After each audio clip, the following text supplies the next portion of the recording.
Hi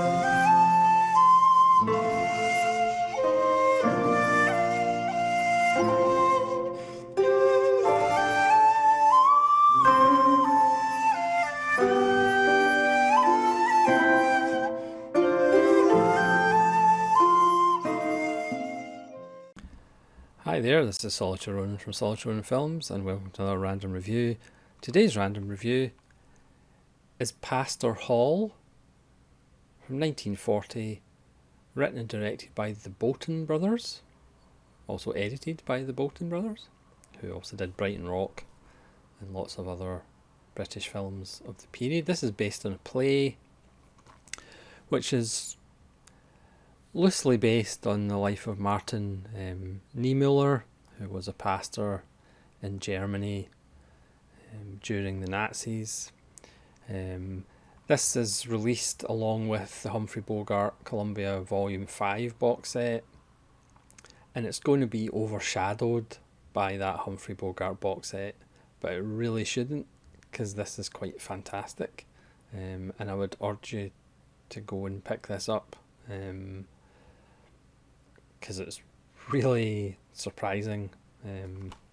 A lot of films of the 30s and 40s, they do have a kind of quaintness at times just because of the time they were made, whereas this is actually pretty brutal, and at points you will actually say to yourself, how did they get this past? The BBFC wasn't particularly thrilled with them making this film, because it is deemed to be anti-Nazi. At the time when they were making it, was like 1939. The play was not in a specific time, even though the characters were like Mittler instead of Hitler, so it was obvious what it was about. And this is about Pastor Hall, played by Wilfrid Lawson, who stands up against the Nazis and ends up in a concentration camp. We'll get to the real story once I've talked about the film in general. It also stars Marius Goring as a Nazi. Because it's Marius Goring, you'll think, oh, but he'll be the good Nazi with a conscience. He's not. He plays a really devoted Nazi and is really terrific, even though he's pretty terrifying. As usual, there's a lovely booklet. That's Nova Filbeam, not a name I'm familiar with. So Pastor Hall lives in this small village, pretty much loved by all his constituents. Everybody knows him. He knows everybody's business. There's an old woman that he gives food to. He gives local villagers food to help them out because they've got children away fighting. There's a young girl who's 14 who goes to a labour camp to become a better German. She ends up getting pregnant. Again, it's like scenes in it where you're going, how did they get away with this? So there's a 14-year-old girl who gets pregnant, and when Pastor Hall goes to the head of the labour camp to say, what are you going to do about this, is the guy who had sex with her, is he going to marry her? And the guy's like, no, he's the son of somebody very high up, so she's just going to have to be a good German woman and have the kid. And it's like, she's 14. It's like, how did they get away with this in 1940? But I think the censors had bigger problems with the film, which again I'll get into with the extras, because as usual, Indicator do a great job with the extras. And then the village stormtroopers come in, not Star Wars stormtroopers, that would be a completely different film, headed by Marius Goring, who of course wants to is very fanatical, and obviously Pastor Hall doesn't like some of his methods.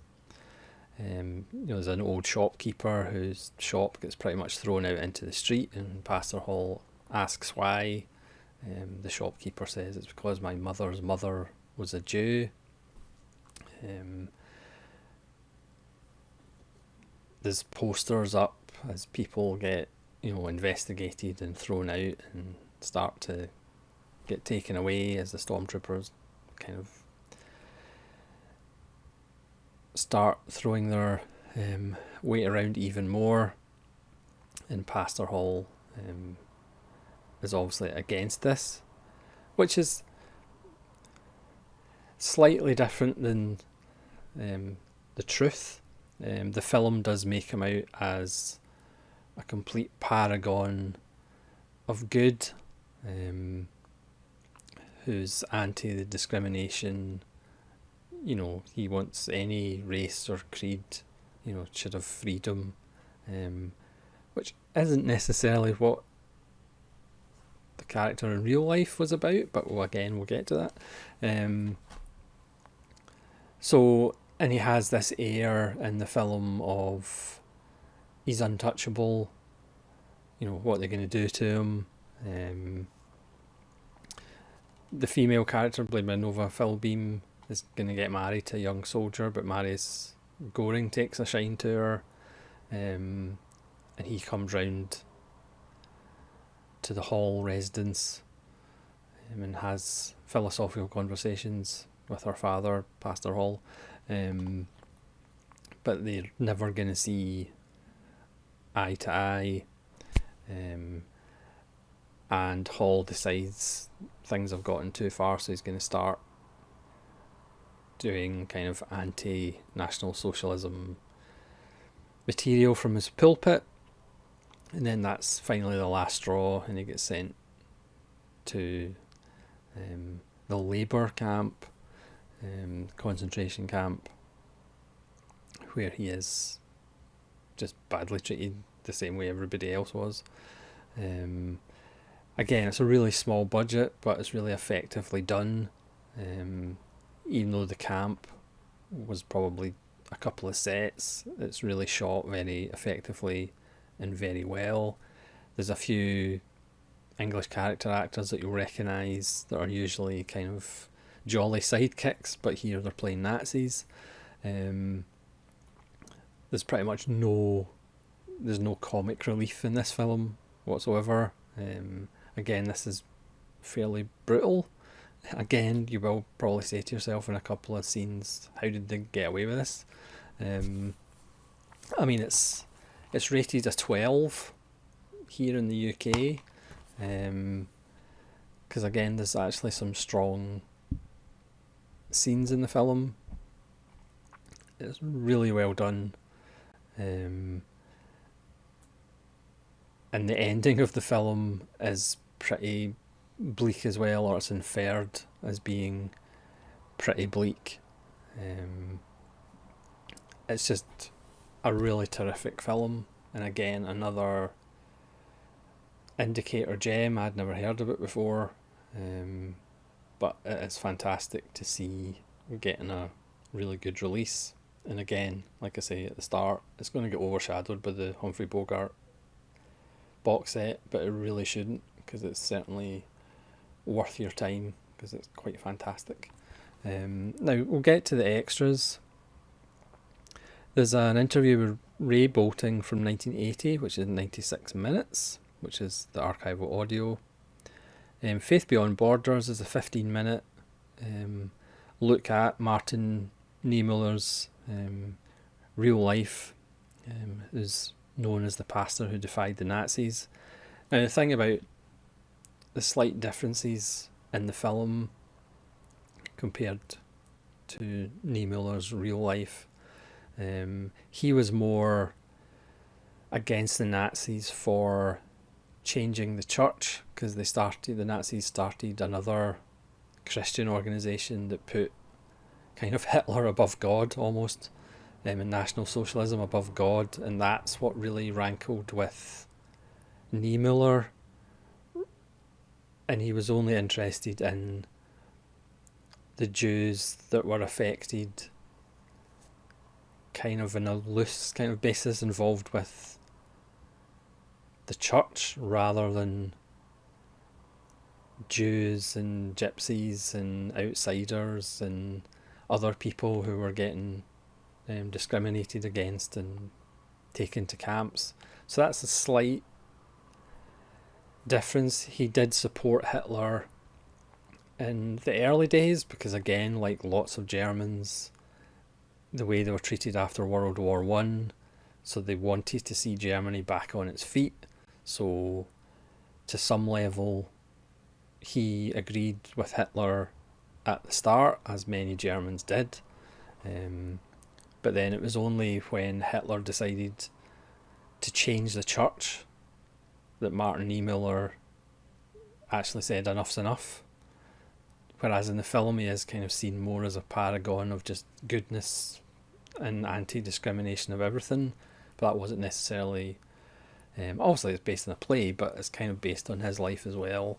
So he wasn't really about that. He was about more when Hitler started changing the church. That's when he has... after the war, he did like a post-war confession, and he has a famous quote which we see in the extras about when they went after the Jews. He didn't say anything. When they went after communists, he didn't say anything. But then when he went after me, there was nobody to speak for me. So again, it was kind of that era of, oh well, that's happening over there and it doesn't affect me, so I'm not going to do anything about it. It's only when it comes to your doorstep where you actually go, okay, enough's enough, I have to do something about this, which we're all guilty of doing. But it's really a fascinating piece on his life. And again, when he ended up 7 years in the concentration camps, but he was in solitary for most of it, whereas in the film he's in general population. We see him being tortured and punished, whereas in real life he was pretty much in solitary confinement for like 7 years. He didn't really see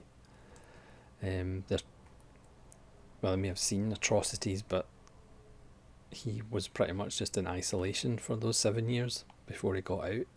There's a 14-minute piece by ex-BBFC examiner Richard Falcon, who's done other work for Indicator, which is really fascinating about the film's censorship history.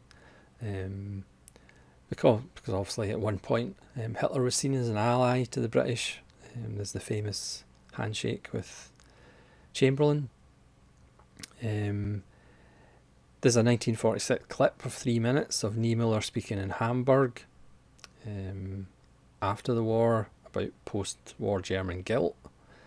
And then there's 2 shorts directed by Boulting. One with the Dawn Guard with Bernard Miles, which is 7 minutes. Again, Bernard Miles is one of those British character actors that you know his face even if you don't know his name. And again, he's usually one of these nice guys.